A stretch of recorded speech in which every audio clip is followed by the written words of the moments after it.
दक्षिण भारत में जफर इस्लाम और एबीपी सी वोटर का सर्वे जिसके बारे में यशवंत बता रहे थे, वो भी कह रहा है कि आपको कोई नई कामयाबी दक्षिण भारत में मिलने वाली है नहीं। जफर इस्लाम वही 20 से 30 सीटें मिलेंगी। पिछली बार 31 थी, 30 ही थी शायद 131 में से, कुछ कम शायद हो जाएं।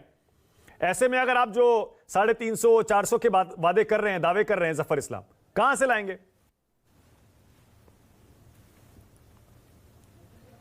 देखिए, पहली बात तो पिछले बार 31 सीटें थी और इस बार 100% ज़्यादा सीटें आएंगी। अब कैसे आएंगी ये मैं बताता हूँ, लेकिन उससे पहले कि मैं सीटों के बारे में आपको बताऊं, ज़रा साधना भारती जी हैं, उनको बता रहा हूं कि ये सब मिसाल तो दे देती आप पहले इलेक्शन में देती, हारने के बाद इस तरह से आप जिस तरह से खिसियानी बिल्ली खंबा नोचे उस तरह की बातें कर रही हैं। हकीकत आपको मालूम है और हमें नहीं मालूम है। ज़मीन में हकीकत सबको मालूम है, आपको शायद नहीं मालूम है। जनता जो है अपने आप को मजबूत महसूस कर रही है। जनता की चिंता करने वाली सरकार है। जनता के लिए हर कुछ करने के लिए सरकार वहाँ बैठी है, देश में और प्रदेश में भी। हम देश हित में, प्रदेश हित में और जनहित में काम करने वाली पार्टी है। हम परिवार के लिए नहीं मरते पड़ते रहते हैं कि परिवार के लिए अच्छा किया तो अभी ज्वाइन किए हैं, उनको सडनली अपने पिताजी का सपना याद आ गया कि राहुल जी को। यही सब तो आप लोग करते हैं, चापलूसी के। अगर आप चापलूसी करेंगे पहले परिवार के लिए तो शायद आपको कुछ मिलेगा, इसलिए कि देने वाले ताकत तो वही है आपके लिए, जनता की ताकत तो है नहीं। हमारे यहाँ जनता की सेवा करते हैं, परिवार की सेवा नहीं। इसलिए इस तरह की बातें आप अपनी पार्टी में ज़रा सा जाके थोड़ा इंट्रोस्पेक्ट कीजिए, पता चलेगा। अपने गरीबा में झाँकिए और देखिए कि कहाँ खोखलापन है, फिर पता चलेगा।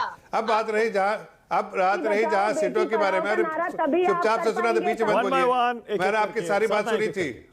अरे चुप रहिए, बीच में मैं आपके बोलता नहीं हो, मैं आपके बीच में बोलता नहीं। मैं सुन ली सबके आते आपकी, 1 घंटा से आप बोलती जा रही थी, सुन रहा था मैं आपकी बातें। अभी दूसरे को ही बोलने दीजिए, आप ही के लिए नहीं शो सिर्फ।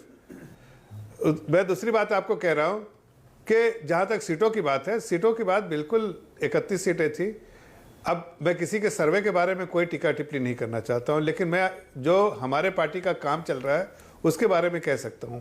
इस बार आप कह रहे हैं कर्नाटका में जितनी सीटें हैं, पूरी की पूरी सीटें 100% सीट जो है वो भारतीय जनता पार्टी को मिलेगी। असेंबली में हार के सारी सीटें कैसे जीत जाएंगे जफर इस्लाम कर्नाटक में? किसी ने सही कहा नहीं। देखिए, कर्नाटक में आप किसी ने कहा अभी, किसी एक्सपर्ट ने कहा अभी कि वहां पर जो भी होता है वो 15% का फर्क पड़ता है जब अगर असेंबली इलेक्शन या फिर जनरल इलेक्शंस में। मैं खुद इलेक्शन के टाइम में 2-3 महीना कर्नाटक में था। वहां एक बात बिल्कुल साफ दिख रही थी कि जनरल इलेक्शन में कोई और मैदान में नहीं सिवाय मोदी जी के, एक ही नाम चलता है, मोदी जी का।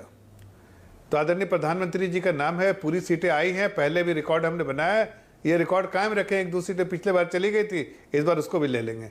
तो आपके आंकड़े जो 30 वाले हैं उससे तो करीब जो पहले पहुंच जाएंगे इधर उसमें। प्लस आप आइए तेलंगाना में वही कुछ ऐसा रुख है। 8 सीटें हमको, 1 से 8 सीटें आई, 13% वोट आया।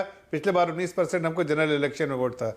इस बार हमें लगता है कि हमारा वोट परसेंट भी बढ़ेगा और सीटें कम से कम 8-9 सीटें बढ़ेंगी। हमारा फोकस बहुत क्लियर है कि 10 सीटें वहाँ हमको कम से कम निकालनी है। वो 10 सीटों पर ही काम बहुत मुस्तैदी से काम कर रहे हैं और वो 10 की 10 सीटें हमको आएंगे। कहा कि इधर मिस कर गया तो अलग बात है। 9 सीटें, 8-9-10 सीटों के बीच में, उससे कम नहीं आएगा।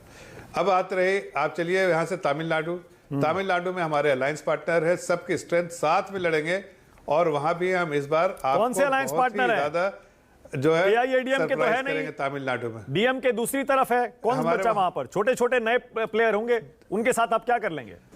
अरे आप मानक भाई आने तो दीजिए।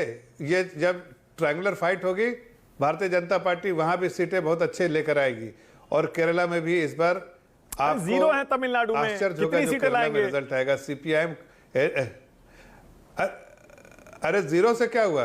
हीरो नहीं बने हम लोग 0 से। हाँ, 0 से भी हीरो बनते हैं ना लोग। हाँ, हम तमिलनाडु में हीरो बनने जा रहे हैं, ये बताना चाह रहा हूं आपको। अच्छा, इसलिए कि आपने देखा था, अभी आप छोटी सी मिसाल देते हैं।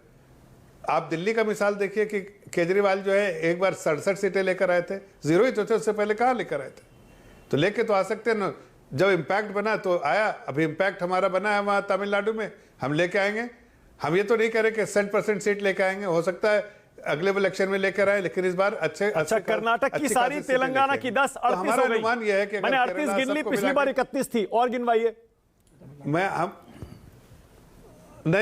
मैं बता रहा हूं कि किसी भी सूरत में, लिखिए, मेरा रिकॉर्ड कीजिए, हाँ। किसी भी सूरत में 50 सीटों से कम नहीं आएगी हमारी, किसी भी सूरत में।